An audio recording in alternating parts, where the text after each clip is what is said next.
Hey guys, welcome back to the channel. What is up? Hope you all are having a fine day.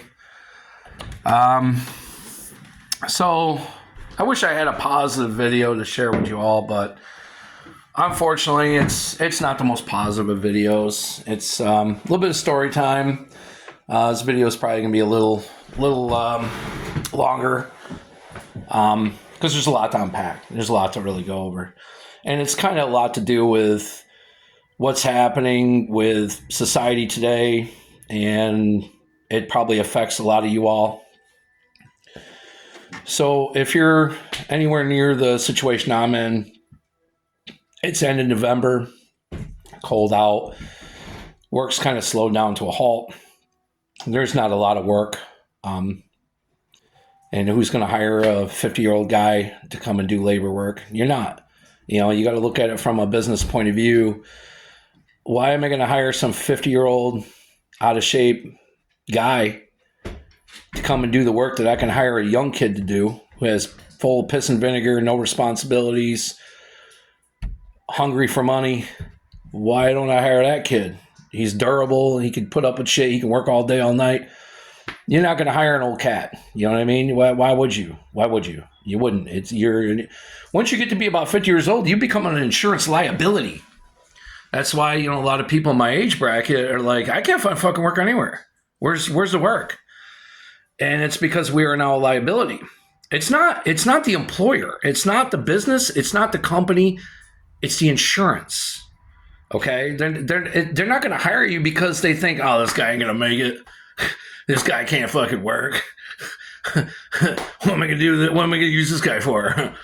It's not about that. It's about insurance, boys. It's about insurance. You're an insurance liability now. Like it or not, when you get older, your body breaks down. You're not as durable as you used to be. You're not as physically rough as you used to be. You're not full piss and vinegar anymore. And what's even worse, in some areas, you end up using your head a lot more and use your body. And some companies don't like that because they want you to be a mindless automaton that's just going to pick heavy things up, put them down. And when you're an old cat, they don't want you to do that, because if you're like me, you're like, oh, fuck, here comes my personal injury. Yeah, I made it. But all jokes aside, it's pretty bad when you look forward to some rich dude hitting you with their car, because you're like, I don't have much of an opportunity. But anyway, let's move on. So I looked into some assistance, to help with the bills, grocery bills, rental bills, because rent never stops regardless. But I got a deal for that. This my snowplow money. I pay rent all year, for the year with that. And that kind of helps, because we don't got that monthly. I mean, we do got a monthly rent bill, but anyway, I was trying to get some help to get that alleviated a bit, to where they'll pay a certain amount of it, at least throughout these winter months. And I got denied on that, obviously.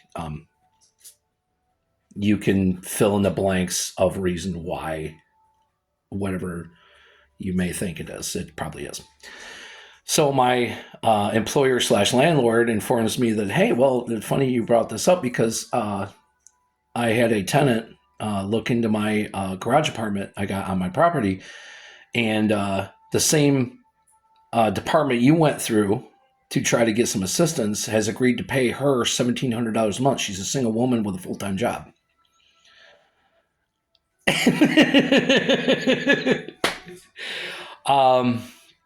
She's of the south of the border origin, as far as I'm going to put that out there. I'm not, and I don't got nothing against her or people from that area.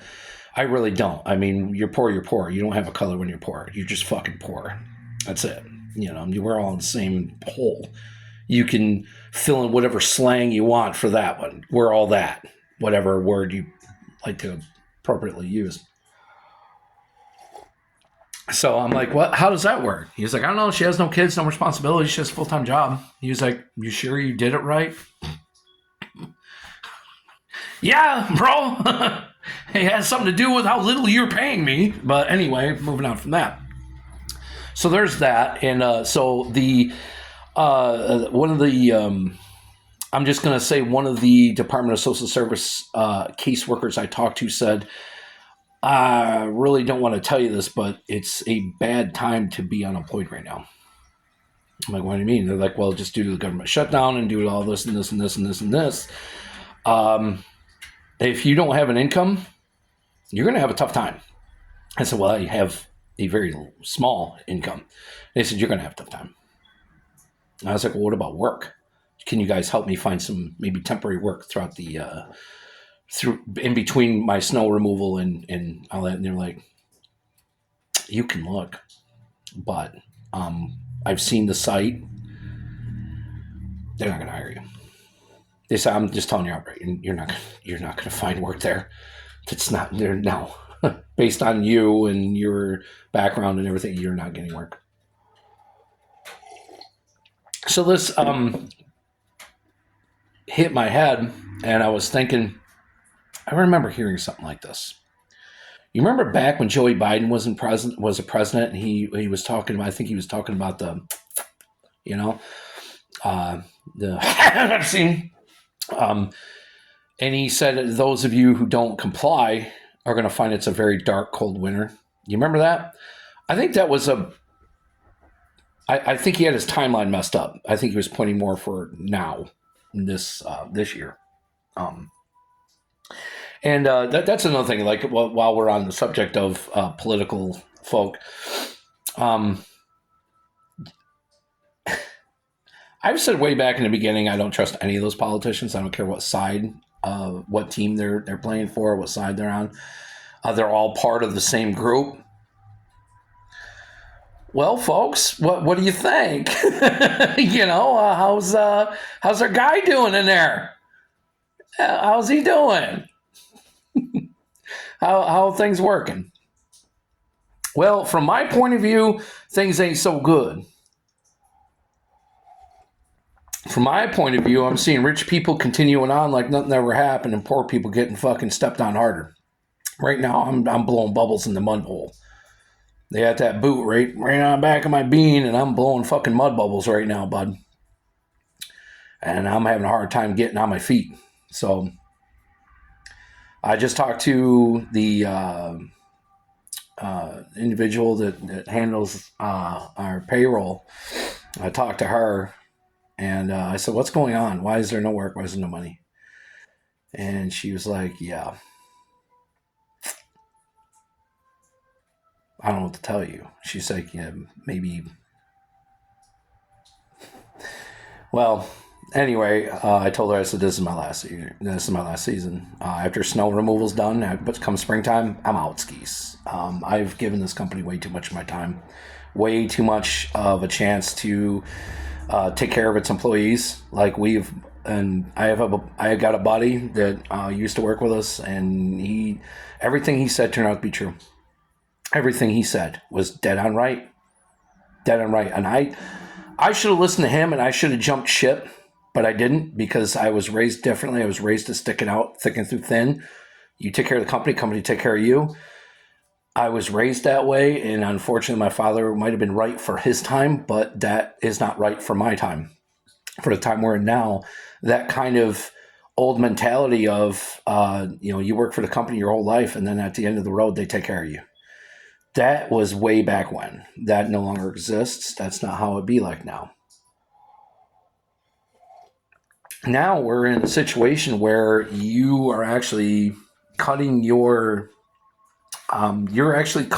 chances at succeeding by not looking for other jobs, by not moving job to job to job to job to job to job to job to job. So when you do that, when you're hop skipping around job to job to job to job, you don't got shit for experience built up. But what you do got is, hey, I'm working here for this much money right now. You hire me for this much more, I'll work for you. So then you grab that and you're there. So then while working, you dial up the next cat and you say, hey, I'm making this much here. How much are you going to pay me to work for you? Oh, hey, we'll give you this much.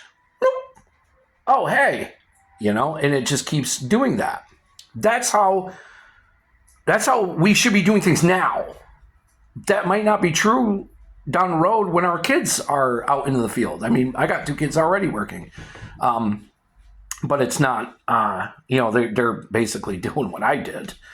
You get some dead end shit job and you say, fuck it, this is where I'm at. And I fucked up and I tried telling them blue in the face, hey man, you want to end up like your dad? Or do you want to succeed? I think the best thing I could do as a dad is to push them away from being like me. Like, dude, don't you fucking do what this dumbass old fucker did. You go do that.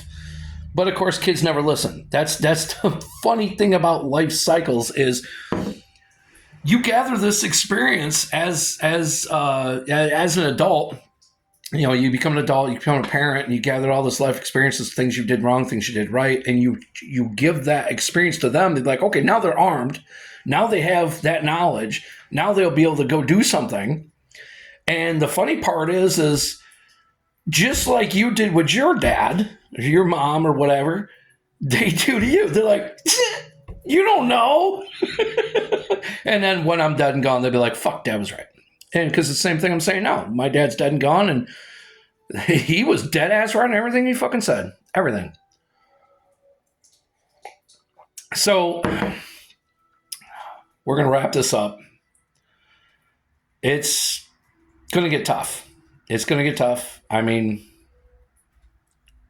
I'll do whatever I can do to make it, but it's going to get tough. If that means I got to get out the hammer and chisel, get out the old concrete boots, concrete tools, go back to doing what I really don't want to do. I dread the idea of working all day pushing concrete again. Even the last time I did it, the last time I went and did concrete, it was rough.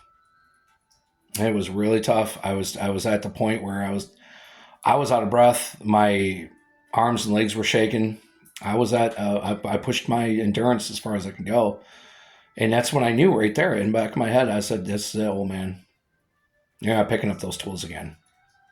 That's it. You've hit the end of the road there, guy. And unfortunately now I'm like, man, what else am I going to do? So hopefully I'm going to look into maybe doing some mulching work come springtime, try to find a mulch job. At least I can do that. I can push wheelbarrows and spread mulch all day. That's not too taxing. I'll look into doing something like that. Maybe warehouse work, maybe. I don't know. I got to find some work, but I got to get through this winter first. And that's first and foremost. I got to crawl through the winter. But if you take anything at all from this video, just take whatever shitty job you got that you hate doing. Try to imagine how life's going to be without it. Maybe it'll give you a new perspective. Because as it stands right now, I don't want riches. I don't want comfort. I just want a steady paycheck. I just want a paycheck come in every week. Enough to pay the bills, enough to make it another day. Just like my 04 GMC out there, I'm that truck. I'm obsolete. I'm beat to shit. And I'm still running right now, but there's an expiration date and it won't be running forever. So, to all my old cats out there, I hope you all are having a good day. I hope that you got a steady check coming in or a plan. All I know is this year, what little money I can squirrel away, I'm throwing it into some investments because, guys, we ain't going to make it. At this rate, with the economy going the way it is and our government going the way it is, there's no hope for us right now, boys. We're at the end, and it's coming to a close. I wish you all the happiest of holidays, and I hope everything pans out for you. And who knows? Maybe things will turn around. Or maybe they won't. Thanks for watching, guys. I'll see you in the next one. Have a good one.